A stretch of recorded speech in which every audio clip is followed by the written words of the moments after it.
And I've been in so many fights in my life that I have to talk about them. It's just a part of my life.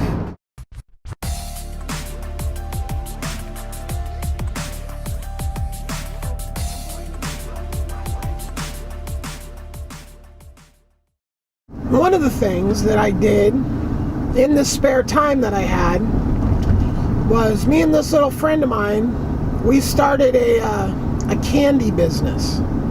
So almost directly across the street from the school was a grocery store. They had a hard candy section, right? Brock's hard candy. You know, there's like a stack of bins and, you know, all these bins, and all the bins were different, right? So I would literally go into the grocery store and count out the kinds of candy. So initially we would only take orders up front. So people had to say, well, I want this. And then we get the candy and then we give it to them and they'd pay us, right? Boy, we had this thing going on. And those candies they were nothing. And we were selling them for like 2 pennies a piece or something. Or 5 cents a piece. And I don't remember how long this went on, but it was like a little enterprise. We had orders and all this stuff and people ordering, and then it started to get so big. People always come, hey, you have any candy? Hey, you have any candy? And so then we started just stocking candy like in our pockets to sell like right to anybody that wanted it, you know, just right then and there. What brought this down, this is such a drug deal thing. I mean, it so lines up with drug dealing similarities. So what took us down? We got snitched out by a kid that was disgruntled because he wanted a certain amount of candy for a certain price, and I don't know if he like was trying to scam or whatever, but somehow we had order forms, right? And these were handwritten. We didn't have copy machines or computers. I mean, like, there was computers back then. They didn't do a thing. Yeah, computer class was like, this is the on switch, right? So point is, we were handwriting out these forms, right? So this kid, I don't remember the details, but he literally ratted us out. And so we got in trouble. But the funny part is my friend's dad was trying to get us, like, this school had these like awards that it would award little, and it was basically stickers. So you had like, you know, all these different color cards, and then you get a sticker for some reason, and then you get another sticker for, and I think this was right on your locker, so everybody could see what level you were of a person, you know, if you'd gotten all these extra stickers for whatever. So that's what this guy's dad was trying to get for us, literally, for breaking the rules and building this company and making all this money and doing all this shit, right? So yeah, that was a notable time. You know what? I honestly don't remember what happened. I think the principal or the vice principal was just so fucking amused with the situation that nothing really happened to us. Like, I don't. Yeah. If there was something, it wasn't. It didn't teach me a lesson. Like, oh, they did this to me. No, I think the lesson that I took away from all that is that you really want to be particular about customer service. And in my later years, I always was. I never got ratted out until I was hanging around with somebody that was. Anyway, that's a whole other story, and that's why the later stories are the ones that are going to be really interesting. This stuff, this is just the fluff to build up to, like, who is this guy? Yeah, exactly. Who is this guy? Well, this is who I am. And then I start telling the stories that I really have about the stuff that's really unique to my life.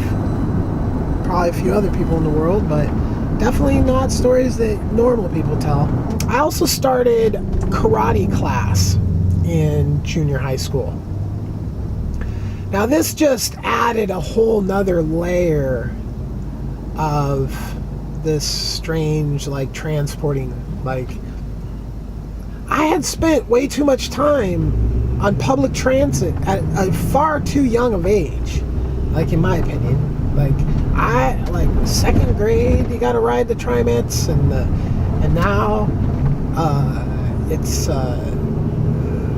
7th grade, and I'm back to riding the Trimets again, and now I'm riding, like,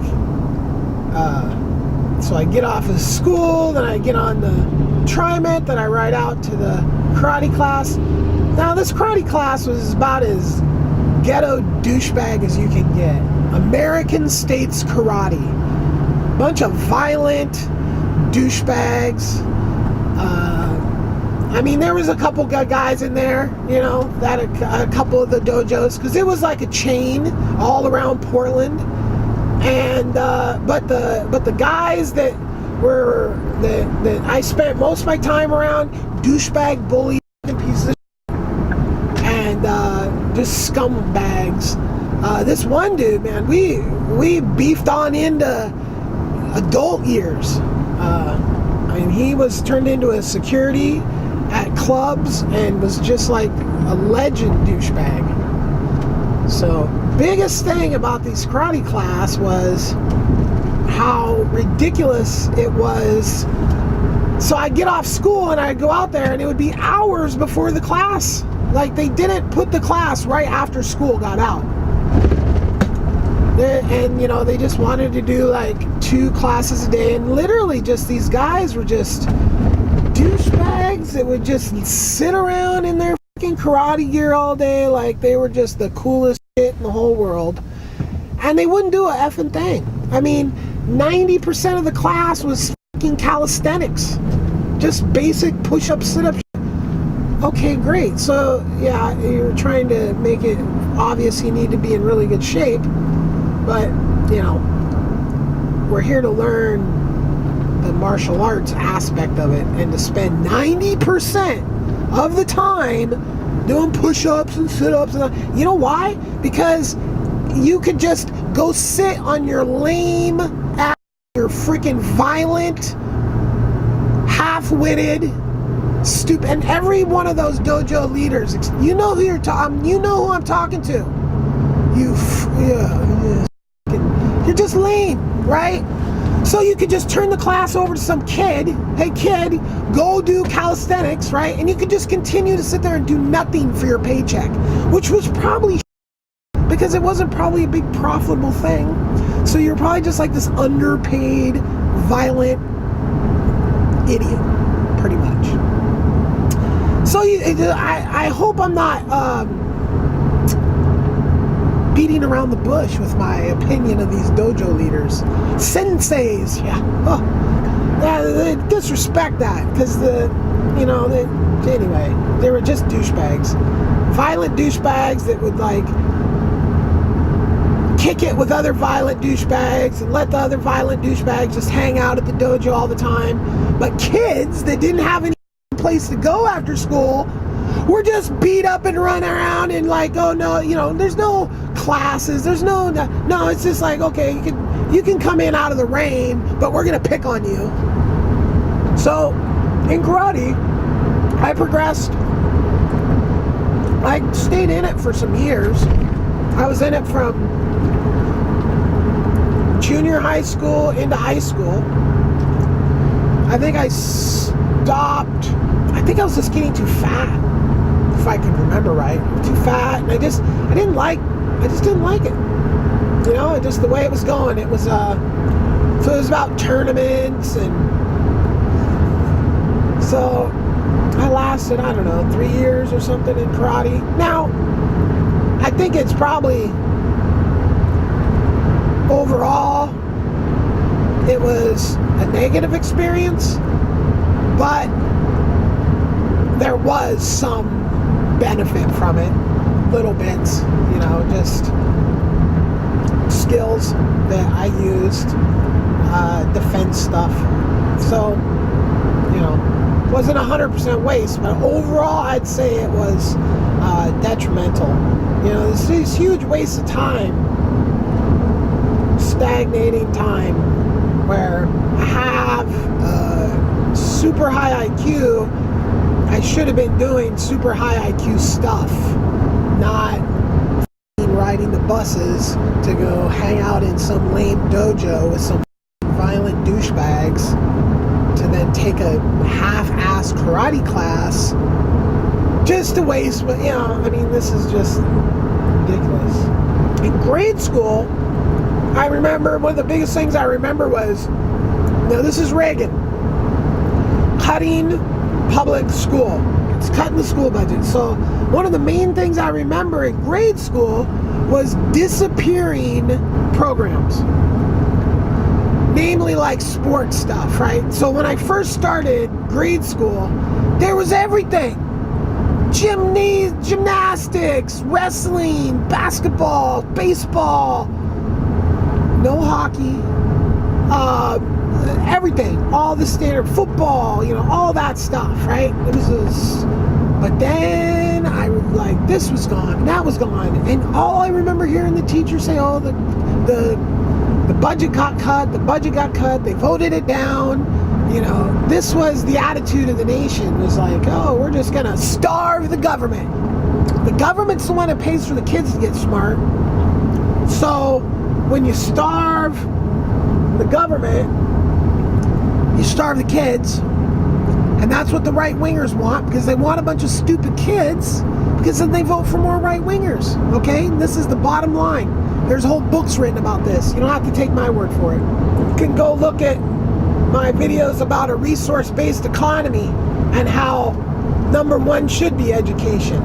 Okay, so this is a major imprint on me from that time in my life. I think we see things like that stupid karate company getting traction, and violent douchebags getting their hands on little kids to pick on and abuse, because the school system was cut and there wasn't those programs being provided by the schools anymore. My junior high school years, all the fights that I can remember that I was in, and why do I always have a whole thing about fights? It's just easier to remember them all in one. And I've been in so many fights in my life that I have to talk about them. It's just a part of my life. It's unfortunate. Controlled fights are one thing, uncontrolled fights are another. There is different kinds of fighting. There's like karate, combat, all that stuff. So I was doing this type of stuff in junior high school. Yeah, we had tournaments and such. I remember I was so happy to be in karate, I wore the little outfit, I think they call it a gi. I put it on in school, and I had to take the TriMet all the way out, even farther out and away from my house than I was. And so I rode the whole way in my little outfit. And I only did that for a week, when I decided that I didn't like the way people looked at me in the little outfit. So I just changed at the place. There was also so many hours before the actual class. From the time school got out to the time that I got out there, there was so much time that it was really a waste of, I didn't need to change. I mean, a guy had hours or something. It's just more ridiculousness about this karate thing. Why wasn't it intelligently scheduled around the end of school so kids could just go and do this? But anyway, bullies are idiots, and that's basically what the majority of this organization was. I already talked about it. So, and any of you American States karates, senseis, guys that weren't I remember Dave something, he was one of the head dudes, and he was a nice guy and not a bully.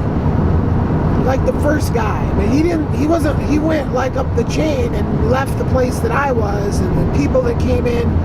So this guy, and I don't use names, but since I'm saying everybody was bad, and I remember this one guy at that organization specifically, and there was all the places all over the whole, I mean, there were maybe like 10 of them or something, maybe even more, I don't know. I was a kid.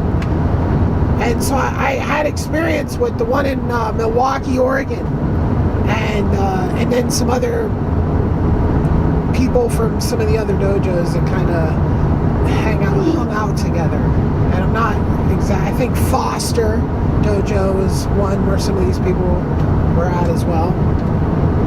So anyway, this Dave guy, David maybe, he apparently was like a super badass dude, like traveling the world, fighting people. So anyway, just don't want to be all negative about something. There was, I can remember one guy in there that wasn't a freaking bully out. So, and I gotta give credit where credit's due. And it was actually, from what I can remember, he was a super nice guy, and his classes were always so much better, like when I first started. So anyway, seemed like he had stuff for kids to do. So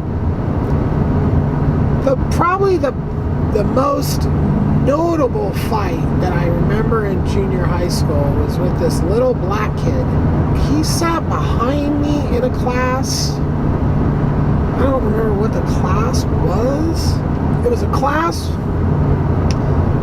where he would have read a book about something, and then of course some kind of class like that.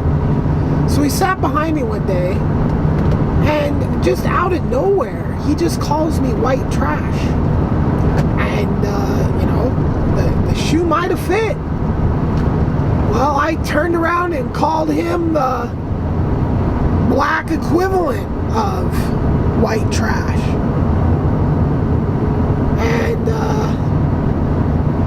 And some went back and forth, and then that was it. Of course, he twisted the story around to say that I called him that, and then he, so very, very little stuff in my life when it originates with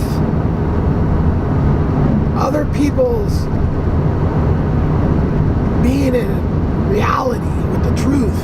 Like, this kid made up a lie that I called him this name first, and then created this whole situation where we had to fight now. And he was a fucking little kid. He was like malnourished little kid looking, like him and his brother both.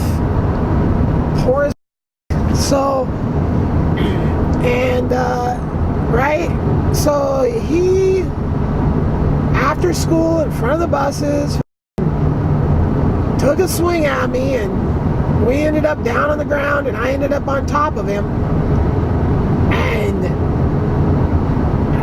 like all these like I don't know how many people, but I had basically won the fight against this guy, and then all kinds of other guys piled in and started punching me in the head and stuff. I had maybe 2 or 3 other guys, but I think maybe not his brother. His brother wasn't there. He had an older brother. So, pretty notable fight though, because it happened like right out in front of the school, in front of the buses, and there's always this stigma with black people, like they're uber badasses or something. But I think like my last fight in karate, so this is probably high school, but it was against a black kid. Holy, this black kid was so fast, I didn't even know what hit me. I mean, he was just lightning. Just I was just blown away. And it was, he was really good at the rules, right? So he's super fast, but he probably could have just been hitting me as hard as he could, and he probably couldn't even have, slowed me down. So it's the rules in the fights that determine those types of fights, but never have I lost a fight against one person in like a non-controlled fight situation. I don't know if, except for maybe that bully, but he didn't really hit me or anything. He just just couldn't get a hold of him. So,